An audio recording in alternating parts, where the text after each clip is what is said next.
Trên hành trình gần 20 năm phát triển, thương hiệu Hoàng Thịnh đã từng bước khẳng định vị thế của một thương hiệu made by Việt Nam trong việc góp phần quan trọng kiến tạo cho hơn 600 dự án không chỉ trên lãnh thổ Việt Nam mà còn toàn khu vực Đông Nam Á thông qua việc cung cấp áp dụng các hệ thống kỹ thuật và sản phẩm tự động hóa cho các chuỗi hệ thống sản xuất. Thưa quý vị, mở đầu chương trình ngày hôm nay, mời quý vị chúng ta sẽ cùng đến với câu chuyện dấu ấn cùng với ông Tạ Hoàn Hảo, là chủ nhân cũng như là người đã sáng lập nên thương hiệu Hoàng Thịnh. Dạ vâng, đầu tiên thì có thể nói rằng là đã gần 20 năm kể từ khi mà mình bắt đầu cái hành trình. Nếu mà nhìn lại cả một cái hành trình mà mình đi á, thì ông nghĩ đâu là cái dấu ấn đầu tiên của Hoàng Thịnh trên thị trường cũng như là trong lòng các đối tác của mình? Cái dấu ấn của mình là từ đầu là mình đam mê về kỹ thuật, do đó là cái việc mà đẩy cái chất xám mình vào trong cái sản phẩm của mình á, hoàn thiện cái sản phẩm mình rất là chú trọng. Dấu ấn của mình là bên Hoàng Thịnh là mình làm cái lĩnh vực nào là mình tìm hiểu sâu và kỹ về cái công nghệ trong lĩnh vực đó, và mình xây dựng cái thư viện hay là cái công cụ để phục vụ chuyên cho các cái ngành công nghiệp mà mình phục vụ. Khi nó đến một cái lĩnh vực nào thì nhân viên hay là kỹ sư của HTN am hiểu tường tận đến cái công nghệ và trong cái lĩnh vực mà mình cung cấp. Thì hiện nay là sản phẩm trạm trộn bê tông là trong khu Việt Nam mình đây là Hoàng Thịnh là đứng số 1. Dạ,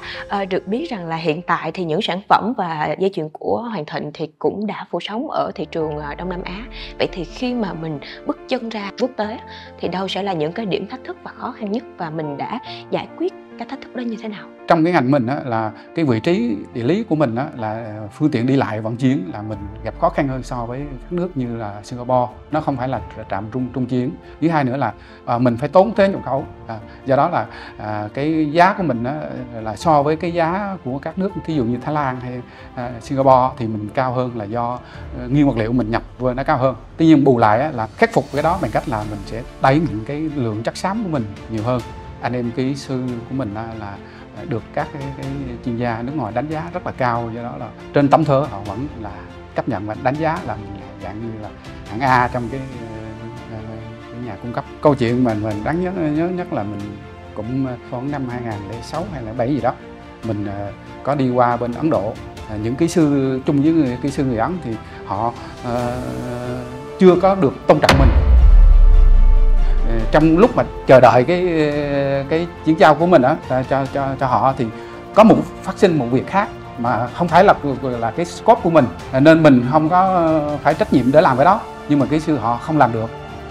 mà áp lực về thời gian, các sếp trên gọi xuống hối, thì mình nói đỡ mình giúp. Thì đó là cái dấu ấn mà mình thay đổi được cái suy nghĩ của người Ấn Độ. Rồi sau này á, mình làm việc với người Ấn Độ, cái rào cản ngôn ngữ của mình á, họ biết và họ chấp nhận, tại vì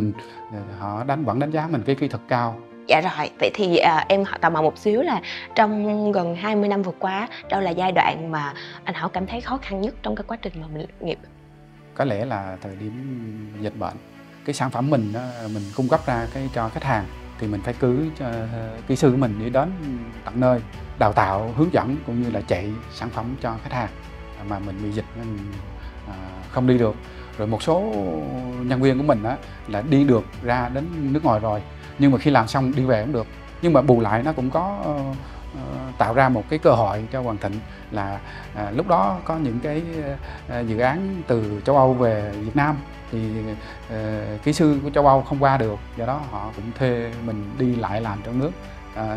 nên nó cũng bù lại được một chút ít. Từ đó thì bắt đầu là mình lại có thêm một dấu ấn nữa, đúng không ạ?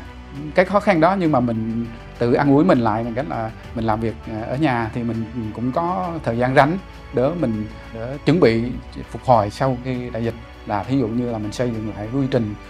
hệ thống quản lý công ty, mình tự viết những cái phần mềm để làm việc online rồi để quản lý. Thì từ đó đến giờ là mình bắt đầu ứng dụng cái chuyển đổi số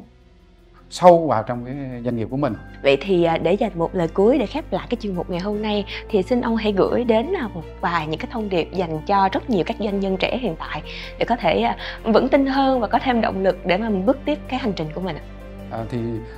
Các cái kỹ sư Việt Nam mình rất là giỏi, đối tác nước ngoài đánh giá, thì mình mong muốn là các bạn trẻ hãy tự tin và nâng tầm cái thương hiệu của người Việt mình lên.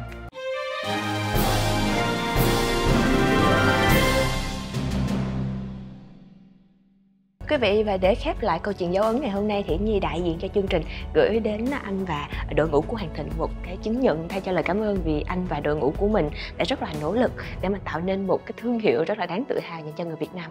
Xin cảm ơn. Anh cũng thay mặt cho toàn thể nhân viên công ty gửi lời cảm ơn đến chương trình Make by Việt Nam đã tạo ra một cái kênh thông tin để giúp cho doanh nghiệp của anh cũng như các đối tác của Việt Nam tự hào và phát triển cái nhân lực Việt Nam đến với khách hàng trong và ngoài nước.